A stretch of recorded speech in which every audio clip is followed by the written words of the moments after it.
Хәерле көн, Татарстан, хәерле көн, хөрмәтле телевизор караучылар.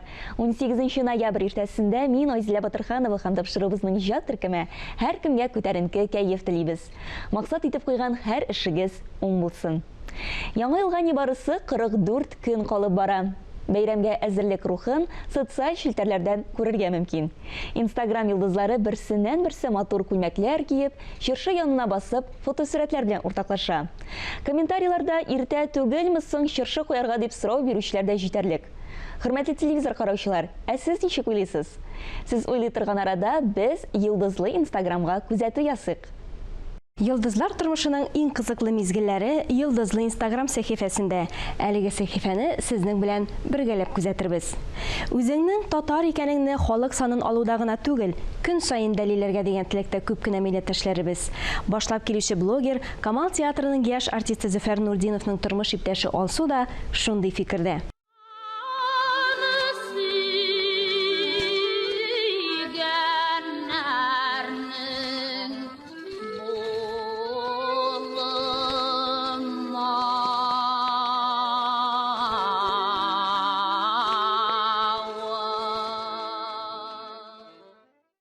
Төмән өлкәсендә яшәүче милләттәшләребез дә хуплый әлеге күренешне.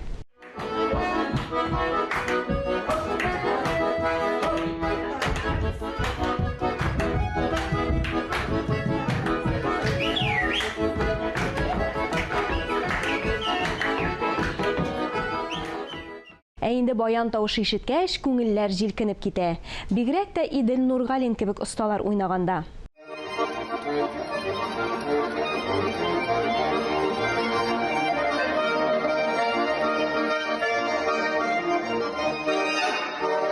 Тагын бер осталык күрәсегез киләме?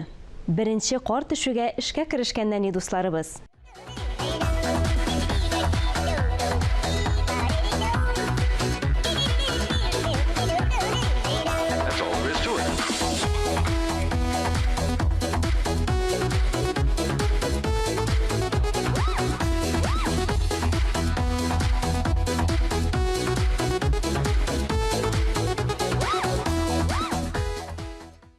Соңгы Инстаграм яңалыклары йылдызлы Инстаграмда.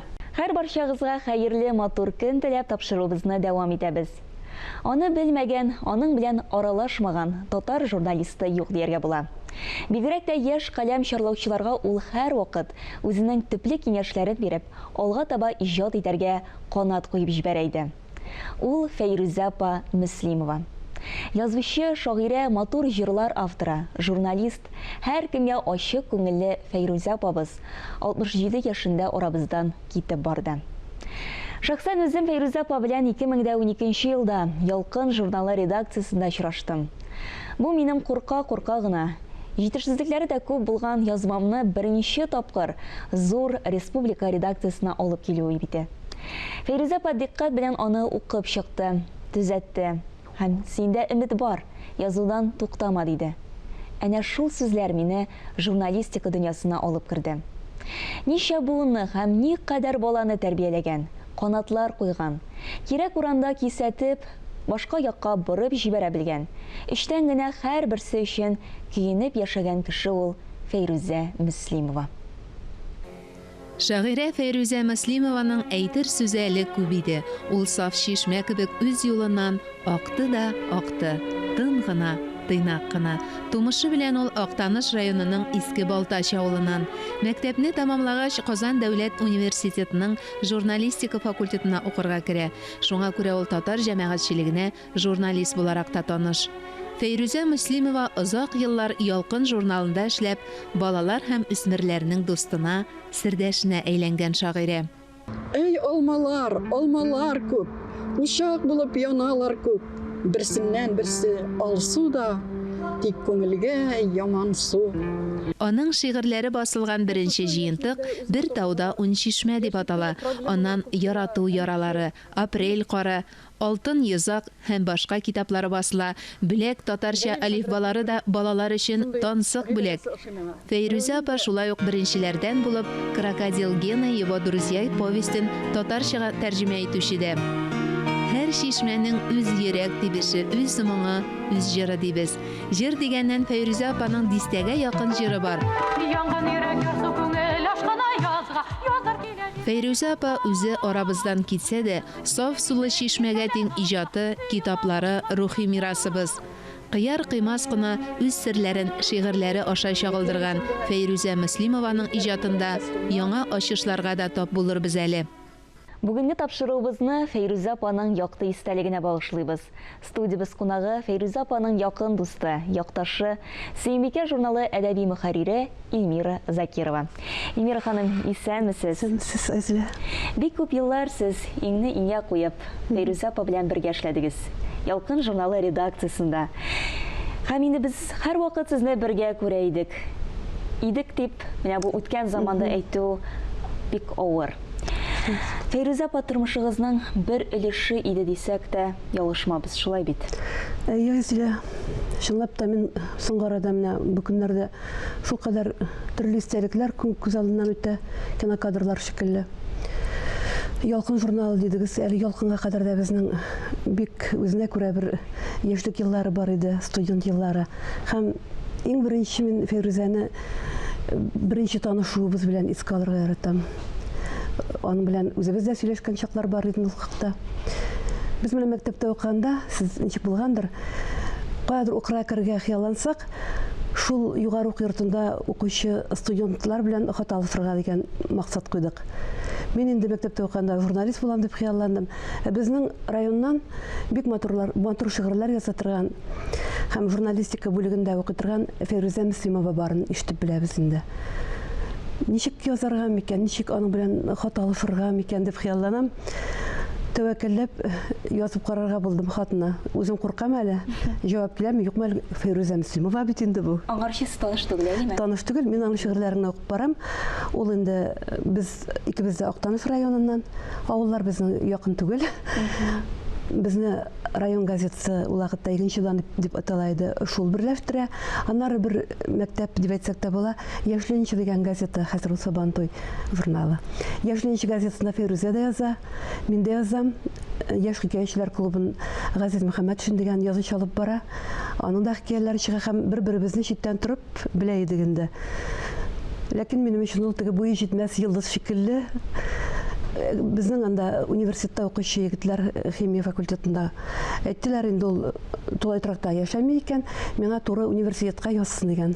Мин тәвәккәлләп хат яздым. Мин инде өметтә әйтмим ул кадәр.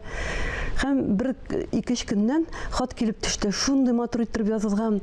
Мин инде күрәмсез сораганмын журналистика бүлегендә нинди имтиханнар тапшырырга кирәк, анда ничек укыйлар, авырмы укулар, имтиханнар нинди булырга мөмкин. Һәм шуннан соң 2 көн саен аның хатлары килә башлады. Хәтта бәйрәмнәргә шундый котлау открыткасы белән исемдә калган. Без инде гадәти генә котлыйбыз бит. Ул 1 майда язган открыткасы. Котлап Илмир котлыйм дигәндә, күзләреңә нур, хыялларыңа канат, яшьлегеңә матур җыр, сүрелмәс саф мәхәббәт телим дигән сүзләр инде миңа инде үзүк шигырь булып, класста горурланып, мактанып дип әйтим, шулай итеп йөргәнне хәтерлим. Аннары шундый бер открыткасы килеп төште, инде без язышабыз бит. Соңгы звонок белән котлап җибәргән, соңгы кыңгырау бәйрәм белән имтиханнарыңны яхшы биреп, мактатыңа ирешүеңне телим дипләр инде. Ярар, әйтеп язайын хатларда. Фәйрүзә апа бит ул һәр вакыт, һәр кемгә изге теләктә иде, әйеме? Менә хәзер бер кызык шундый деталь искә төшерәс килә. Хәзерге көнгә күчереп карыйм да, юк, булай торып йөри алмаслар иде дим. Мин инде имтиханнар тапшырып бетердем дә мәктәптә, документ тапшырырга киләм Казанга. Фәйрүзә каршылайм дип язды. Без бер-беребезне, мин инде фотоларда күргән бар газетада, ул мине белми дә. Ярар, аэропортта хәзер безә улагта самолетлар гына оча иде. Аэропортта килеп төштем. Миңа елмаеп бер кыз каршыма килә. Менә бүгенге дә күз алдымда ал күлмәктән, киң итәкле, шундый ефәк күлмәктән, чәчләрен артка җыеп куйган, үзе елмайган, сипкелләренә кадәр елмая кебек инде. Син Илмира бит дия. Әйе, сез Фәйрүзәме дим инде. Бу беренче рейс белән безнең минем классташым Дамир ачкан булган, ул аңа да шулай торып барган. Ул икенче рейска калды Илмира. Ничек танырмын инде, фотосында сорамадым, бит ичмасам дигәч. Сез аны танырсыз. ике яктан ак бантиклар куйган булыр дип. Шулай торып ак бантикларым буенча танып алды ул мине. Әле ул иртәгә имтихан дигән көн иде Фәйрүзәнең, әйме? Рус әдәбиятыннан бирәләр, бу аның инде беренче курсны тәмамлап йөргән көннәре. Ике рейсны каршылап бетергән. Шуннан соң инде иртәгә ул вакытта мин дә имтиханда булам, Илмар, очрашырбыз химкорпуста дия. Химкорпусында белмим кайда икән, юллап табып, һәм аның группадашлары шунда итеп каршыладылар мине. Мин дә аларны бөтенесе исемдә белә идем. Наиля Вилданова мәсәлән, ике рейс анда Илмар дигән, Фуат Гайсиннар, барысы да менә күз алдында. Һәм бер кызык шундай тагын шул вакыттагы деталь, Фәйрүзә чыкты, аларның бер Рәис Кәримов дигән җегетләр чыккан. Фәйрүзә капитанская дочка лекты дия. Тапшыралыр микән инде, укыдым микән инде бер шалаларының өчен. Елмаеп килеп чыкты. Миңа шундай бер бирим бирделәр булар. Имтиханга кергәндә инде күңел юату өчен булса да бит шпаргалкамы куясың, күчермәсәң дә әле. Миңа әйттеләр, Фәйрүзә әйтте аны. Илмар, хәзер безнең партасындагы китапларны җыеп чыксаң, сен точно укырга керәчәксең ди. Шулай итеп мин укытучы карап тора, бер сүз әйтмәде инде. Китапларын җыеп чыктым. Булды, керәчәксең дип тынычландырды. Аннары ул квартирада торады, Парижский коммуна урамында, хәтерләмәй ул мине. Бүтән язган язмаларымны альбомга клей белән ябыштырып, теркәп, мине яшьленче газетасын алып китте Бауман урамында. Сине беләләр анда ди. Ләкин сине татар теле әдәбияты бүлегенә кыстаячаклар, ныктыр, журналистикага барам дип торды. Шулай итеп, әле хәзер чагыштырып карыйм, менә бу Шул вакыттан башлап остаз булган бит инде миңа. Юл сезне бит инде туганы кебек кабул иткән. Мин апам кебек хис итә идем аның белән, әйе. Шул аның җылысында, теге студент елларының бүтән матурлыгында аңа ярып йөреп күрдем шикелле.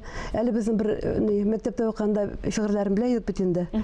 Һәм аның шигырьләрен калын дәфтәргә күчереп алып язып йөридек. Ул вакытта мәхәббәт шигырьләре шагандыр, менә хәтердә калганы шул.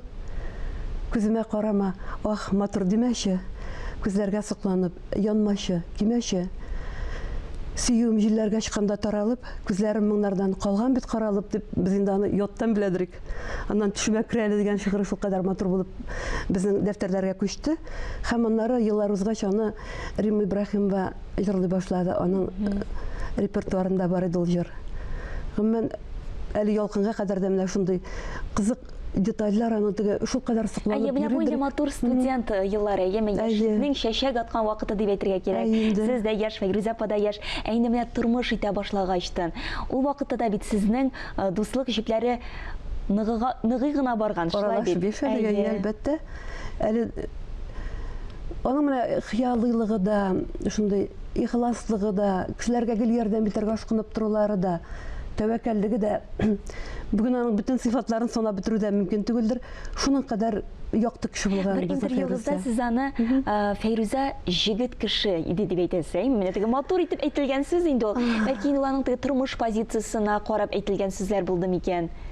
Ничек аңлады? Бәлки ул бер дә куркып тормыйдыр, тәвәккәл дә иде. Менә Ялкын журналында ул инде пионер яшьленче газетасында пионерлар мәктәп тормышында эшли иде. Мин Ялкында эшли башладым. Ул вакытта алар тагын китеп барды завод газетасына. Һәм бер заман минем Ялкында эшләгәндә шулай ук пионерлар мәктәп тормышы. Һәм декретка китәр вакыт җитте. Кемне үз урынына калдырасың ди, Роза апа Хафизова иде баш редакторыбыз. Мин кылт итеп Фәйрүзәгә төште. Миңа килердер ул булдырала, пионер тормышын белән, мәктәп тормышын белә дип. Ул да шулай торып Ялкынга килеп, мин инде аның килүен теләгән идем. Аннары бергә эшли башладык инде. Шундай матур теге образ булып күз алдына кирип кала Фәйрүзә менә. Имтихан дип әйттем бит әле. Имтиханга барганда зачетка арасына шумыр чәчәкләре куя торган булган. Мин инде ничек инде дигәч, менә ул талисман булып тора Эльмира. Миңа укытучылар ничектер гаҗәпләнеп караганнары бар. Ул миңа булышан ничектер шулай дип әйтте. Аның бүтән кыяфәте, үзен тотышы, хәтта яңгыр яуганда ак күлмәкләреннән теге яңгырга чылана, ак басанышкаларын кулына тотып, көлә-көлә барганы күз алдында. Икүлләүкләргә керә-керә.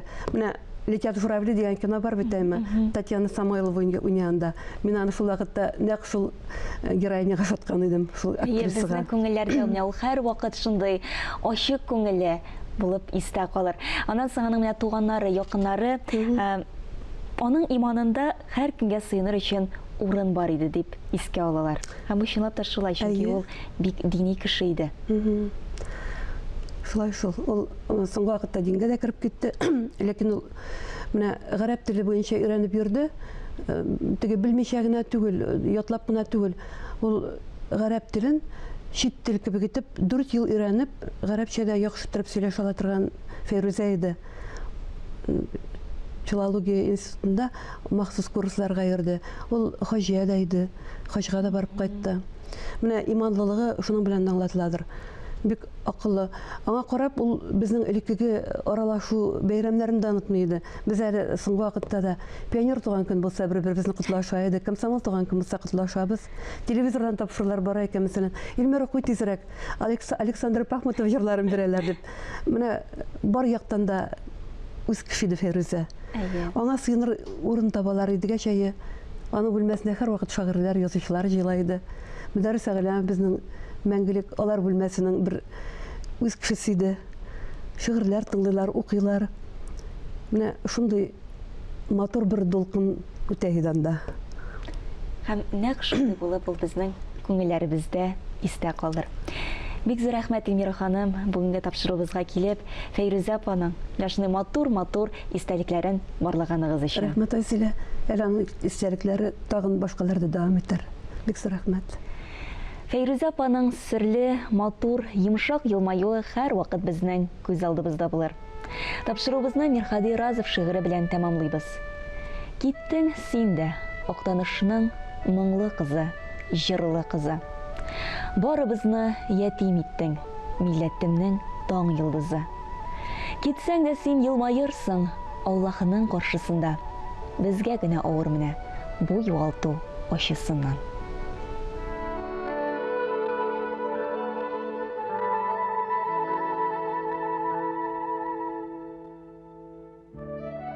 Çeşeklerge seylen şıklar, üzülgenler don tuğaş, şıklar